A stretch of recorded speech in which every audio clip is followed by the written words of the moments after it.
I'm glad to be here. Glad to see everybody here in the room. Looks like we have a good turnout. And so, as was stated, my name is Mike Natchees, and I am proud to serve on the Ute Indian Tribe Business Committee as one of the Uinta Band representatives, as well as the Vice Chairman of the Business Committee.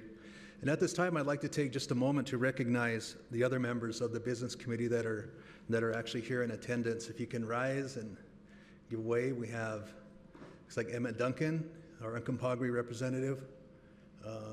We have Purcell Suspuch in the back, White River representative, and Chairman Sean Chapoose, Uncompahgre representative, and I know we had Julius Murray, the other Uinta representative, and Cleveland Murray, White River representative, here as well. So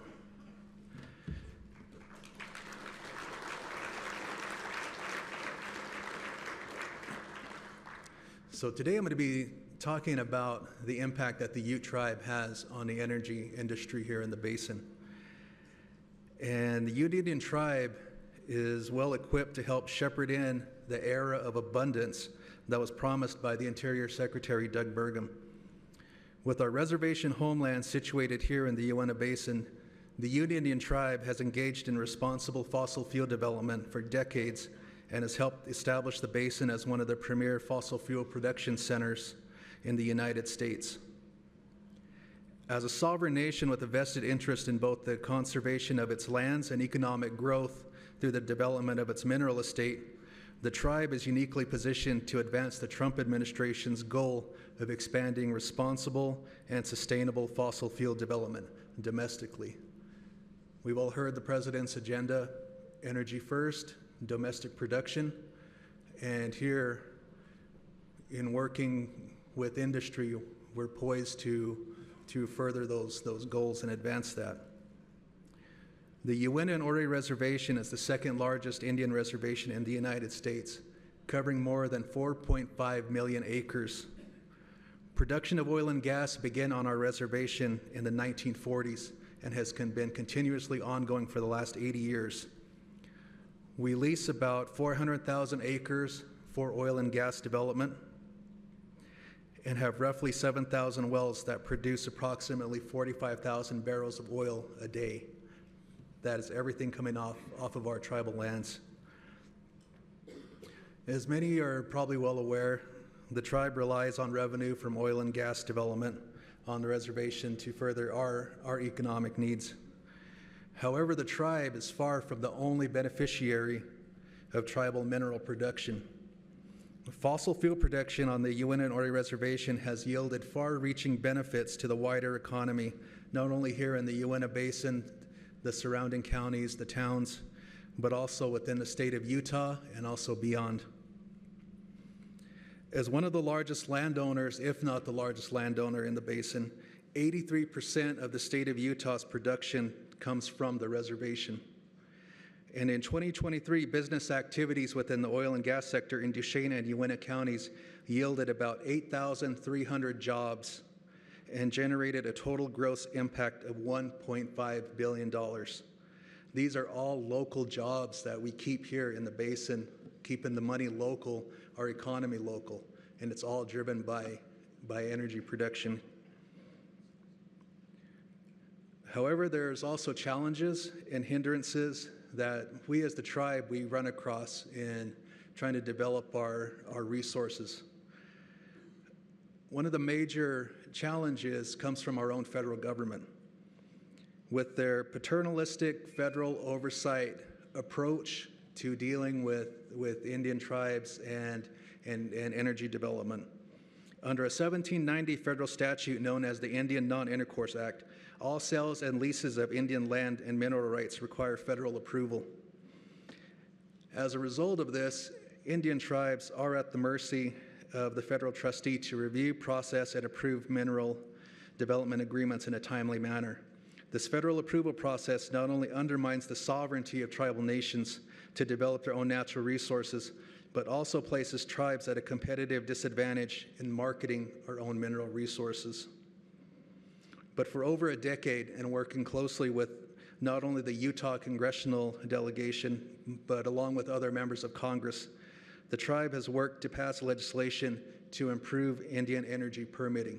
That has always been one of our primary goals, is to streamline the process to allow development to move faster.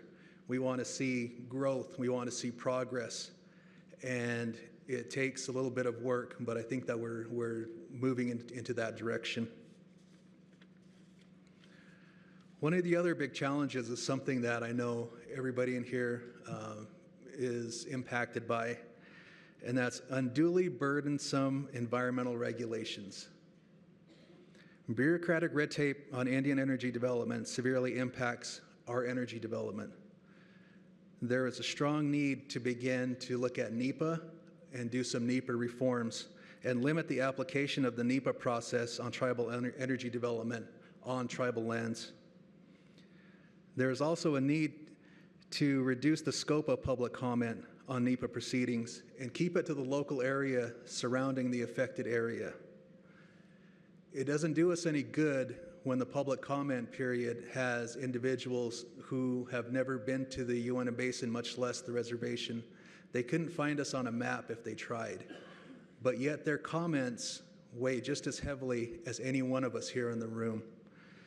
It's extremely offensive. It's extremely offensive of me to assume that non-native citizens living on the East Coast know more about the proper stewardship of our own lands than we do. Something is wrong there. That process is broken. The tribe has been a steward to its land and environment since time immemorial. We don't propose complete deregulation. We know there has to be some things in place to provide some kind of environmental protections, but those need to be common sense approaches. We need to have a say over how we manage our lands.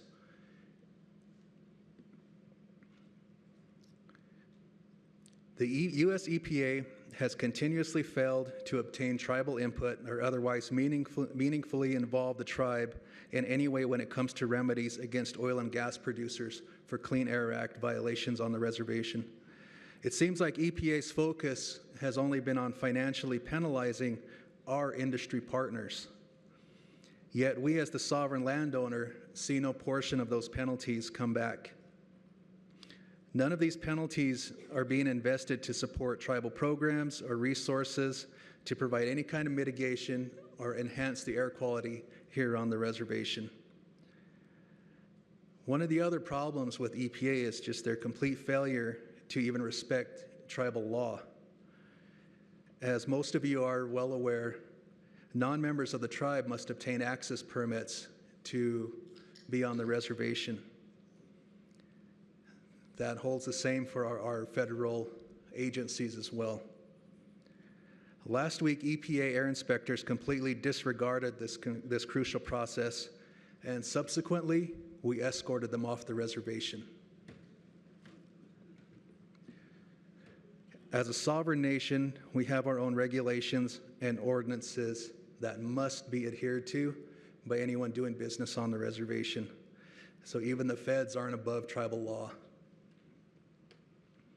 The Ute Indian tribe fully understands that promoting tribal fossil fuel development is an indispensable component to upholding the administration's promise to achieve energy dominance. The tribe is well prepared to assume greater responsibility for energy development on our lands, thereby furthering our self-determination and economic self-sufficiency. Through our business ventures, Ute Energy, UDES, Outlaw Engineering, Ute Oilfield Water Services, the tribe is moving into areas of the industry that they have not went into before. We remain committed and we will never waver in our efforts to assert our sovereignty in order to fully develop our resources. As the United States continues to pursue a fully integrated energy economy built on the foundation of energy mineral production within its borders, it is critically important to understand that the Ute Indian tribe plays an indispensable role in meeting this objective. We thank all of our industry partners and look forward to continuing these partnerships as we continue to move into the future. Together, I think that we can all prove and serve as a model to the other energy producing basins, that fossil fuel energy development can be done in a responsible manner. And so with that, I thank everybody for coming again. On behalf of the Ute Indian Tribe, welcome to Ute Country. Thank you.